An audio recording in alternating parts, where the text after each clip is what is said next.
একটু শান্ত হ, একটু কথাটা শোনো। না না, আমি আর কিচ্ছু শুনবো না। 1 সপ্তাহ সময় দিচ্ছি, তার মধ্যে মহারানীর মতো ওই সীতাহার আমার চাই চাই চাই। আহ, কিন্তু গিন্নি ওটার যে অনেক দাম। আমার কি আর মহারাজের মতো অত টাকা আছে বলো?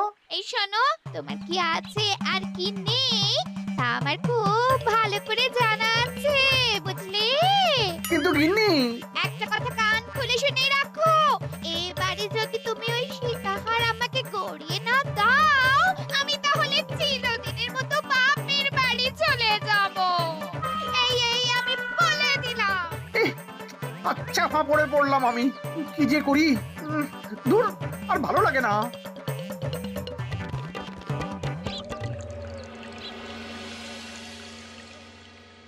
আজকে তোমাদের সকলের কাছে আমার একটা প্রশ্ন আছে। বলুন মহারাজ।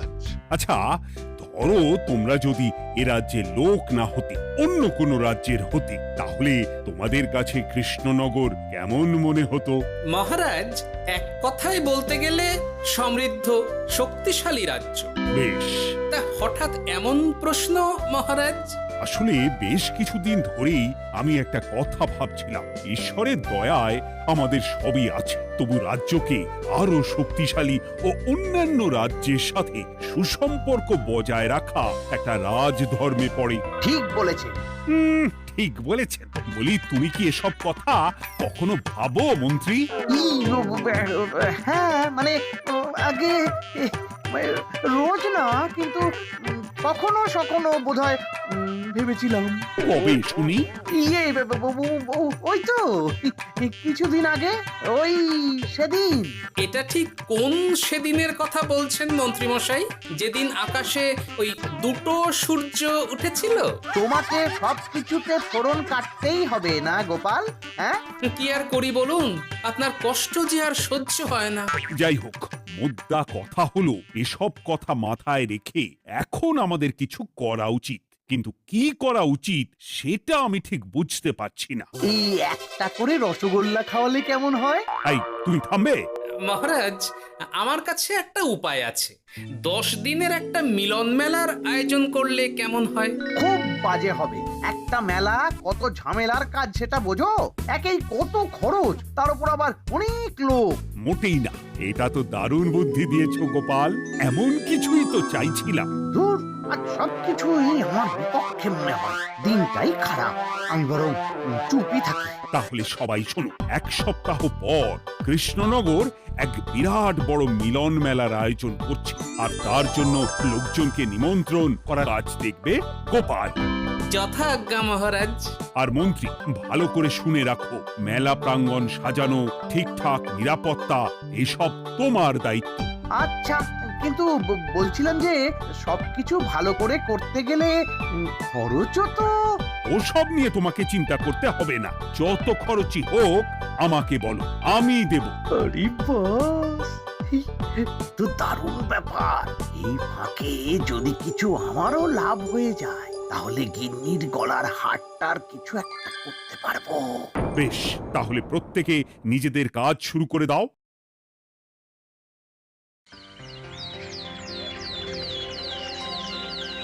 শোনো শোনো শোনো, 1 সপ্তাহ পর কৃষ্ণনগর মেলা প্রাঙ্গণে অনুষ্ঠিত হতে চলেছে 10 দিন ব্যাপী মিলন মেলা। সকল গ্রামবাসীকে এই মেলায় আসার জন্য আমন্ত্রণ জানানো হচ্ছে। শোনো শোনো শোনো।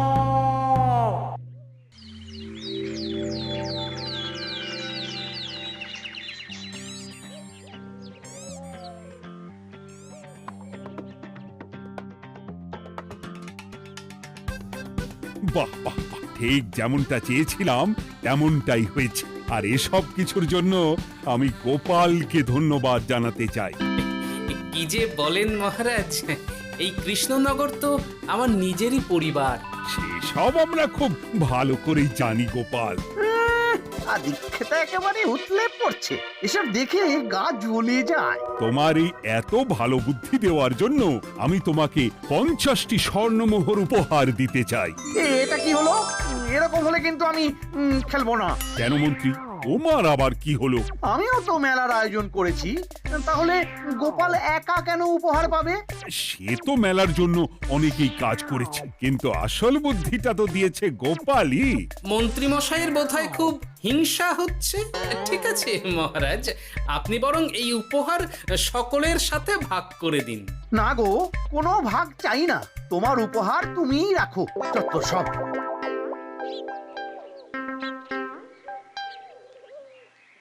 আমার কি এত খারাপ দিন এসেছে নাকি যে আমাকে গোপালের থেকে পুরস্কার নিতে হবে?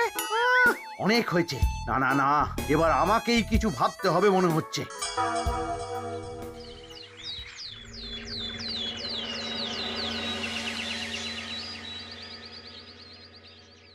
আমার আমার সব শেষ হয়ে গেল গো, সব শেষ হয়ে গেল। এবার এবার আমার কি হবে? মহারাজ, মহারাজ কিছু একটা করুন, মহারাজ কিছু একটা করুন। চিন্তা করো না, আমি দেখছি। যারা দোষী তারা শাস্তি পাবেই। কি শুরু হলো বলো তো হঠাৎ করে? এত বড় বড় চুরি ডাকাতি হয়ে গেল, অথচ কেউ কোনো টেরই পেল না। হ্যাঁ মহারাজ, আসলে রাতের বেলা যখন সবাই ঘুমিয়ে থাকে তখন এই চুরি ডাকাতিগুলো হয়, তাই কেউ কোনো শব্দ পায় না। ভালো করে অনুসন্ধান করো, যে বা যারা এই কাজ করছে তাদের যত তাড়াতাড়ি সম্ভব ধরে ফেলতে হবে, নইলে তো আমাদের প্রজাদের অনেক ক্ষতি হয়ে যাচ্ছে। হ্যাঁ মহারাজ, আপনি কোনো চিন্তা করবেন না। কোথায় আনন্দ করে সব প্রজারা মেলা ঘুরবে তা নয়, আবার এই উটকো ঝামেলা। একটা কথা বলছি, কিছু মনে করবেন না। আসলে এই ঝামেলার কারণ হলো গোপাল। আমি ঠিক জানতাম কোনো না কোনো ভাবে আপনি আমাকে দোষ দেবেন। সত্যি তো, এসবের সাথে গোপালের কি সম্পর্ক? ওরই তো সম্পর্ক আছে মহারাজ। মেলা শুরু হলো আর তার সাথে চুরি ডাকাতিও। আর যদি গোপাল মেলার বুদ্ধিটা না দিত তাহলে রাজ্যে এত চুরি ডাকাতিও বাড়তো না। মানছি মন্ত্রী মশাই, মেলার বুদ্ধিটা আমার, কিন্তু মেলার নিরাপত্তা রক্ষা তো আপনার দায়িত্ব ছিল।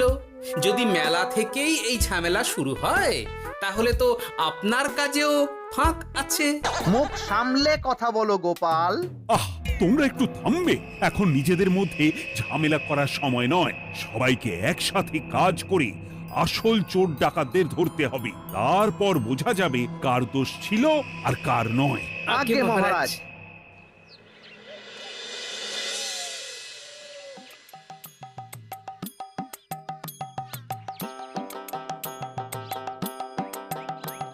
এই তো তুমি এসে গেছো। তাড়াতাড়ি মুখ হাত ধুয়ে বসো, তোমার জন্য একটা জিনিস এনেছি। বলো কি জিনিস? আরে আরে একটু অপেক্ষা করোই না, আমি আনছি। হ্যাঁ বেশ, আনো তাহলে। এই নাও, খাও। মিষ্টি দই। হ্যাঁ গো, খেয়ে দেখো তো কেমন। দারুণ সুন্দর স্বাদ তো গিন্নি। কোথা থেকে এনেছো? ভালো, মেলা থেকে এনেছি। ও জানো, বিনা পয়সায় গো। বিনা পয়সায়? তা কে দিল শুনি? আরে সুজন দইওয়ালা, বড় ভালো ছেলে। শুধু আজ নয়, ও রোজই মানুষকে ভালোবেসে না বিনা পয়সায় দই খাওয়ায়। হ্যাঁ বাবা, বেশ অবাক করা কাণ্ড। আসলে সুজনের দেশের বাড়িতে অনেক জমি জমা, গরু মোষ আছে। ও তাই বলে ওর টাকা পয়সার নাকি কোনো দরকার নেই, তাই ও বিনা পয়সায় খাওয়ায়। হ্যাঁ বুঝলাম। বাবা, খুব ঘুম পাচ্ছে এখন। ও গিন্নি, শোনো না, আমি বরং একটা ঘুম দিই এখন, বুঝলে? তুমি বরং বিকেলে আমায় একটু ডেকে দিও, ওর কাজ আছে। আচ্ছা বেশ। তোমাদের জন্য সেটাই ভালো, কারণ এমনিতেই মহারাজ চোর ডাকাত ধরার জন্য প্রহরীর ব্যবস্থা করছে পুরো রাজ্যে। না না না, সে নিয়ে আপনি চিন্তা করবেন না।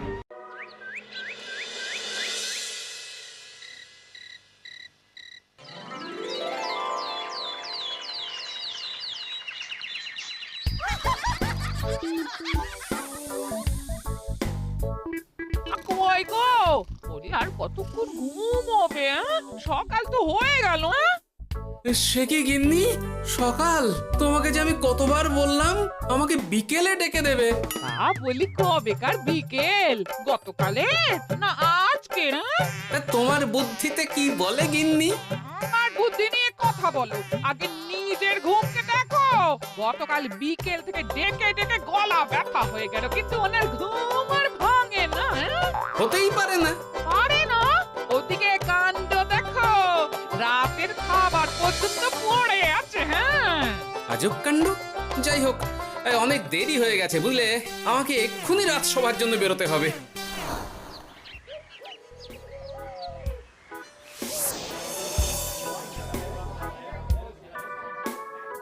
বাবা, এত ভিড় কি আছে এখানে? একটু কাছে গিয়ে দেখি তো। সত্যি সত্যি ভাই সুজন, তোমার হাতে জাদু আছে। এত সুন্দর মিষ্টি দই, এ স্বাদ ভোলার নয় ভাই। আচ্ছা, তাহলে এই হলো সুজন দইওয়ালা। ভালো মিষ্টি দই আছে, নেবে নাকি গো? পয়সা লাগবে না। জানি তো, সত্যি দারুণ স্বাদ এই দইয়ের। আমি খেয়েছি তো। তবে আজ নেব না গো, কাল এসে নিয়ে যাব। আচ্ছা আচ্ছা আচ্ছা।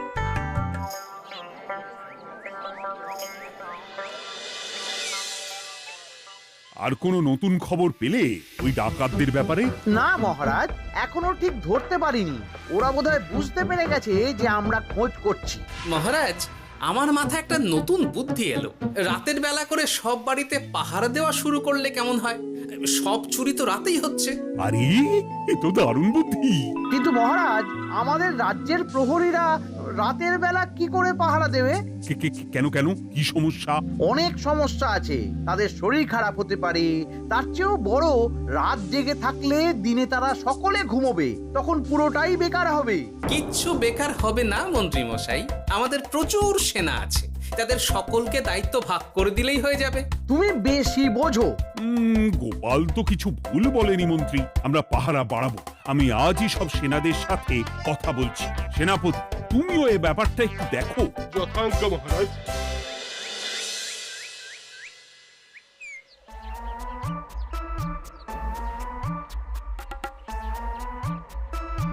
চোর ডাকাতদের ধরার জন্য যদি একটা সূত্রের হদিশ পাওয়া যায় তাহলেই কেল্লা ফতে, কিন্তু সেটাই পাওয়া যাচ্ছে না বলেই এত সময় লাগছে। আরে, ওটা মন্ত্রী মশাই মনে হচ্ছে না? আড়ালে দাঁড়িয়ে এরকম কার সাথে কথা বলছে? এবার আমি যা বলছি ভালো করে শোনো। আজ রাতে মেলার পিছনের দিকে যে মাঠটা আছে সেখানে চলে এসো, বাকি কথা ওখানেই হবে। এই জায়গা নিরাপদ নয়। বেশ রহস্যজনক ব্যাপার। মেলার পিছনের মাঠ বলল না? রাতে আমাকেও দেখতে হবে কি হয় সেখানে।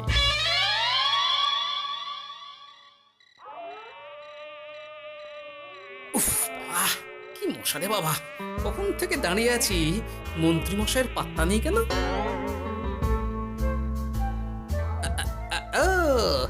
ওই তো চলে এসেছে। এই যে আমার সোনার হারটা কই? হ্যাঁ, পই পই করে বলেছিলাম আমার ওটা চাই। আগে কি আর বলি বলুন তো, ওই হারটা আমাদের দলের প্রধানের খুব পছন্দ হয়ে গেছে, তাই কোনোভাবেই ওটা দিতে পারলাম না। কি এত বড় সাহস! আমার বলার পরেও তুমি এরকম করলে? বড় ভুল হয়ে গেছে মন্ত্রী মশাই, এবারের মতন ক্ষমা করে দিন, আর হবে না, এই কথা দিচ্ছি। তোমাদের জন্য সেটাই ভালো, কারণ এমনিতেই মহারাজ চোর ডাকাত ধরার জন্য প্রহরীর ব্যবস্থা করছে পুরো রাজ্যে। না না না, সে নিয়ে আপনি চিন্তা করবেন না, আমাদের ধরা পড়ার কোনো সুযোগই নেই, কারণ যে পরিমাণ ওষুধ আমি আমার দইতে মিশিয়ে দিই সেটা একবার যে খাবে মরার মতন ঘুমোবে। বাহ বাহ বাহ, সে তো খুব ভালো। করো করো। তার কোনো নতুন খবর পেলে? মেলা তো শেষের দিকে। হ্যাঁ, পেয়েছি। পাশের গ্রামের বলরাম নামে এক বড় মহাজন আছে, পরশু তার মেয়ের বিশাল ধুমধাম করে বিয়ে। শেষ একটা বড় দান মারতে পারলেই আপনার আমার দুজনেরই শান্তি। আচ্ছা, এই ব্যাপার তাহলে, হ্যাঁ? এসব কিছুর পেছনে মন্ত্রী জড়িত। এইবার বুঝতে পারছি কেন রাতের পাহারাতে ওনার এত আপত্তি ছিল। কিন্তু ওই লোকটা কে? ঠিক আছে, এখন যাও, একটু সাবধানে কাজ করো আর আমার পাওনাটা ঠিকঠাক দিও, কেমন? সে কি সুজন দইওয়ালা? এবার আমার কাছে পুরো ব্যাপারটা পরিষ্কার হয়ে গেছে। না, কালই মহারাজকে সব জানাতে হবে, আর এদের হাতে নাতে ধরার জন্য একটা উপায় ভাবতে হবে।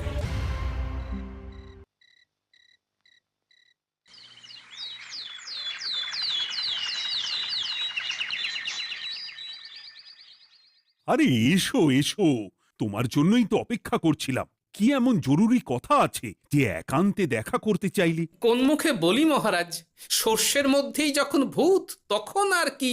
মানে একটু খুলে বলো তো কি হয়েছে? আমাদের রাজ্যের এই এত বড় বড় চুরি ডাকাতির পিছনে কারা আছে সেটা আমি জানতে পেরে গেছি মহারাজ। হ্যাঁ, এ তো দারুণ খবর। তাহলে আমরা এখানে কি করছি? এখনই তাদেরকে গিয়ে বন্দি করি? না মহারাজ, আমাদের হাতে কোনো প্রমাণ নেই, তাই ওইভাবে বন্দি করতে পারবেন না। কেন বলো তো, কারা আছে পেছনে?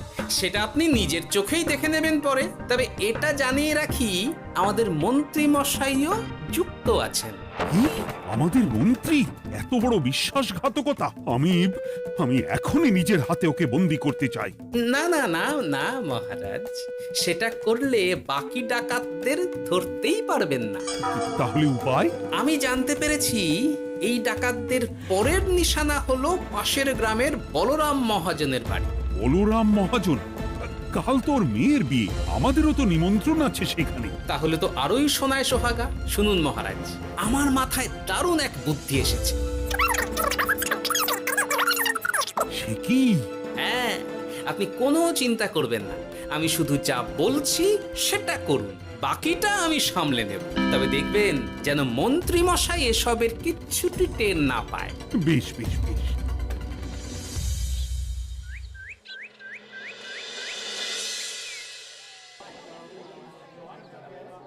আর তো কিছুক্ষণ, এরপরেই তো সন্ধে নামবে। তো তোমার সবকিছু তৈরি তো? হ্যাঁ মহারাজ।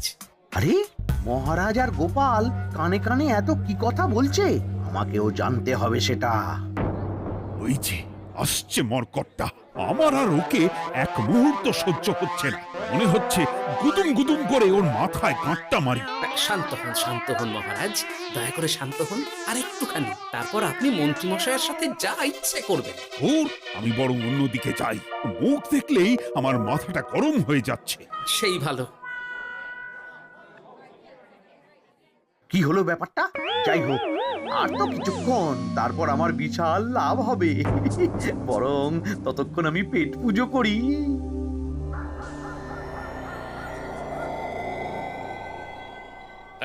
যা যা দামি জিনিস আছে সব দিয়ে দে। এই তো খেলা শুরু। এবার আর আমায় পায় কে? ও বাবা, এরা আবার কারা? সত্যি গোপাল দারুণ চাল চেলেছে। এই তোমরা এখানে কি করতে এসেছো? কেন, তোমরা যা করতে এসেছো? ডাকাতি? এমন তো কোনো কথা ছিল না। কার দলের লোক তোমরা? মন্ত্রী মশাইয়ের দলের লোক। এই রে, কি বলছে সব? কোথায় কোথায়? এই মন্ত্রী মশাই, এই কি বলছে এরা? আপনি দু নৌকোয় পা দিয়ে চলছে, আমরা থাকতে আপনি আরো এক ডাকাতের দলের লোককে ডেকেছেন। কি মন্ত্রী? শেষে কিনা তুমি? কি খেয়েছে রে, আর বোধহয় বাঁচতে পারবো না। কই, চুপ কেন? বলুন, মন্ত্রী মশাই সোনার হার ডাকাতি করে আপনাকে দেওয়ার জন্য এখানে ডেকেছেন। কি সোনার হার? আমাকেও তো একই কথা বলেছে। আপনি আমাদের থেকে খবর নিয়ে অন্য দলকে কাজ দিয়েছেন। এই না না, মিথ্যে কথা। কিসের মিথ্যে? আপনি ছাড়া তো আর কেউ জানতো না এখানের কথা। না গো, আমি শুধু তোমাদেরকেই কাজ দিয়েছি একদম শুরু থেকে। আর কোনো ডাকাতের দলকে আমি চিনি না, আমি তো নিজেই প্রথম শুনছি। মন্ত্রী, লজ্জা করে না তোমার? তুমি আমার প্রজাদের এইভাবে ঠকাচ্ছিলে। ইয়ে মানে মহারাজ, আমি আসলে। অনেক হয়েছে মন্ত্রী মশাই, আপনি ধরা পড়ে গেছেন। প্রহরী, বন্দি করো সবাইকে, আর মন্ত্রীকেও। আমাকে ক্ষমা করে দিন মহারাজ, আমি ইচ্ছা করে এটা করিনি। আসলে আমার গিন্নি কদিন ধরেই মহারানীর সীতাহারের মতো দেখতে হার বায়না করেছে। তার জন্য তুমি নিজেদের লোকেদের থেকেই চুরি করবে? আর কি করব বলুন, এক সপ্তাহের মধ্যে হার না দিলে বাড়ি ছেড়ে চলে যাবে বলেছে। তাই আমি এখন আপনি যেটা করেছেন সেটা যদি আপনার গিন্নি জানতে পারে তাহলেও বাড়ি ছেড়ে চলে যাবে। শাস্তি তো তোমাকে পেতেই হবে মন্ত্রী। আয়, কে আছো? শোনো, মন্ত্রীকে মুখে কালি মাখিয়ে গাধার পিঠে বসিয়ে সারা রাজ্য ঘোরাও, এটাই ওর যোগ্য শাস্তি। আর গোপাল, তোমার বুদ্ধির প্রশংসা করতেই হয়। তোমার পুরস্কার আমি কাল রাজসভায় দেব। দূর দূর, জীবনে বিয়ে করাই ভুল হয়েছে আমার।